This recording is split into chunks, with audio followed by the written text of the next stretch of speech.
Merci. Bonjour, ça va, vous allez bien? Oui. Bon, comme elle a dit oui, j'ai un accent particulier, je viens de Marseille. Mais je tiens à vous rassurer de suite, je ne vous servirai pas les clichés habituels des Marseillais. Hein, loin de là, les l'OM, ce bon pastis, ce petit parti de pétanque, et les boules, la bouillabaisse. Non, pas du tout, non. Non.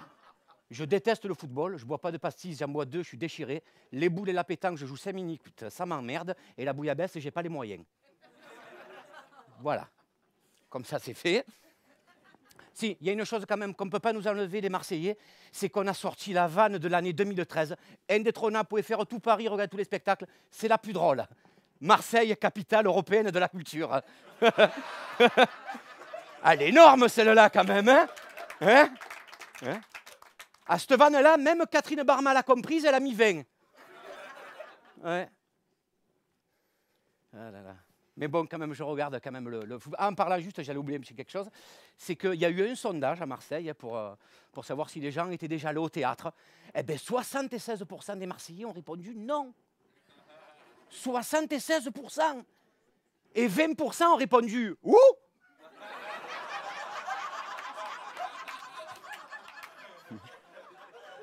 Ouais. Voilà, c'est pas moi qui va bosser à l'office du tourisme de Marseille, je vous le dis. Voilà. Non, mais sinon, je vous ai menti parce que des fois, c'est vrai, je regarde un peu le foot, mais pas le match. J'attends la fin du match pour me foutre de la gueule des joueurs, en fait, quand ils vont en interview. Ah oui. Alors, on dirait qu'ils ont appris que des dictons dans leur vie. Hein, c'est le paradis du dicton. On dirait que le joueur de foot, il a eu un livre dans sa vie, c'est le livre des dictons. Vous n'avez pas remarqué quand il les interviews à la fin des matchs? Alors, qu'est-ce que vous avez pensé du match? Je pense que... Oh, excusez-moi, j'ai oublié de m'équiper comme un joueur de foot. Je reviens de suite, pardon. Ouais. Ah, pardon. Ouais. Qu'est-ce que j'ai pensé du match? Oh, attendez, excusez-moi, j'ai dit au revoir aux copains. Allez, ciao, match retour, sans rancune.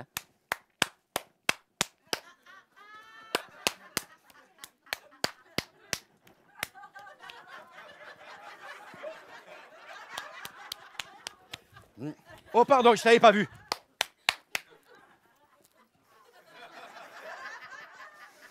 Dis donc, heureusement qu'il n'y a pas toute l'équipe. Qu'est-ce que j'ai pensé du match? Oh, on savait qu'on avait une bonne carte à jouer. Hein. On savait aussi qu'il ne fallait pas prendre la peau de l'ours avant de l'avoir tué. Cette équipe nous a donné du fil à retordre et même j'ai senti qu'on tirait trop sur la corde et même qu'on donnait le bâton pour se faire battre. On a fait une première mi-temps mi-figue mi-raisin, alors on a pris le taureau par les cornes et on a tiré la sonnette d'alarme. Le coach a effectué des changements qui ont apporté de l'eau au moulin, donc ça a apporté ses fruits. La mayonnaise a pris, on a sorti la tête hors de l'eau. Mais cette victoire est quand même méritée, on ne va pas crier au loup. Et comme nos deux adversaires directs ont perdu, on fait une pierre de coups. Maintenant, on est au pied du mur. J'espère qu'on verra le bout du tunnel et puis qui vivra verra. Merci. Voilà.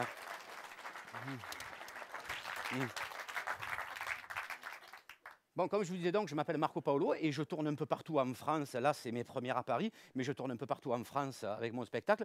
Je participe quand même à pas mal de festivals. Et partout où je vais, on me dit toujours pareil. Ah, alors c'est toi, Marco Paolo, avec l'accent italien. N'importe quoi, je ne suis pas italien, moi. Je suis arabe.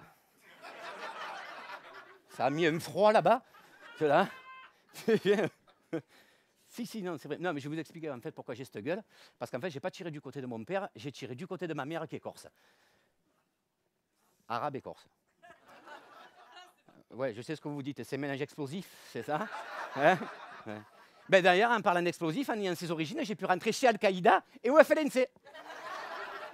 Mais après, il fallait vite que je fasse un choix, ou la barbe ou la cagoule, parce que les deux ensemble, j'avais trop chaud, ça piquait et tout.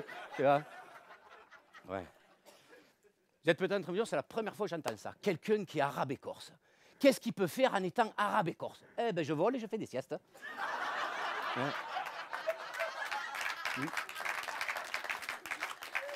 Et puis je peux rentrer naïf de record quand même. Parce que je dois être la seule personne au monde qui fait le ramadan, et à l'heure où il a le droit de manger, il se fait un sandwich au figatelli. Non, mais sinon, c'est bien d'être arabe et corse, hein. Surtout pour aller chercher du boulot. Parce que d'un côté, on ne veut pas m'embaucher, mais de l'autre, j'en ai rien à foutre, je ne veux pas travailler. Hein? Mais bon, ça aussi, c'est des clichés que les Corses, ils sont fainéants. Parce que moi, j'ai mes deux oncles qui vivent en Corse, ça fait 30 ans qu'ils travaillent dans la même société, ils n'ont jamais raté un jour de travail. Ils travaillent dans une usine de matelas du côté de Bastia. Ouais. Et moi, pour ne pas faire de conflit dans mes deux familles, j'ai été obligé d'être baptisé dans les deux religions. musulmane et chrétienne. Et j'ai reçu les 2 baptêmes dans la même journée. Ah, moi, j'ai eu la totale. Dans la même journée, on m'a coupé le sgeg et on m'a mis un doigt dans le cul.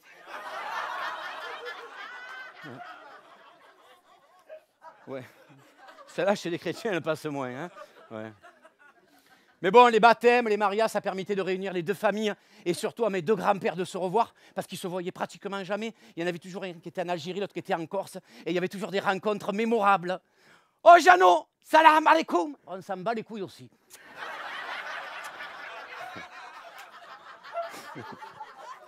Ouais. Oui, c'était un comique, mon grand-père corse. Ouais.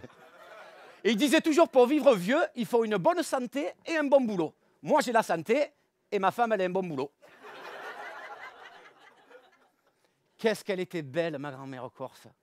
Et mon grand-père, ce n'était pas le seul prétendant à vouloir l'épouser dans le village. Il y avait toujours un jeune homme qui lui disait qu'il aimait et qu'il était prêt à mourir pour elle. Alors mon grand-père, il a aidé.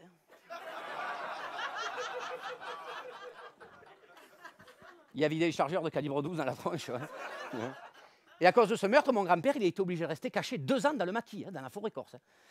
Enfin, il y en a qui disent que c'est à cause du meurtre, et il y en a qui disent que c'est à cause de la lettre de Pôle emploi qu'il avait reçue parce qu'il avait trouvé du boulot. Je ne sais pas. Je sais pas.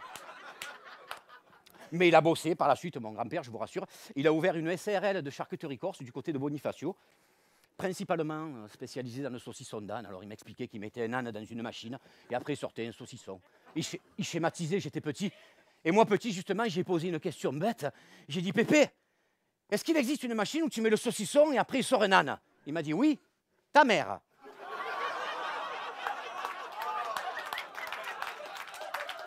Ouais. Ouais, vous êtes plus intelligent que moi parce que moi, j'ai mis 25 ans avant de la comprendre, celle-là. Hein. Merci beaucoup. C'est un grand plaisir de revenir à Paris jouer. Ça faisait 2 ans que je ne venais pas. Quelle émotion pour la Fédération française de sketch. C'est bien, au moins, il y a une chaîne spéciale humoriste. Pas obligé de passer sur la grande télé. Mais maintenant, la télé, c'est aussi sur Internet. Donc, allez voir les artistes sur la chaîne YouTube de la Fédération française de sketch. Et puis, à très bientôt pour un autre séjour à Paname. Un gros bisou et longue vie à la Fédération française de sketch. Ciao.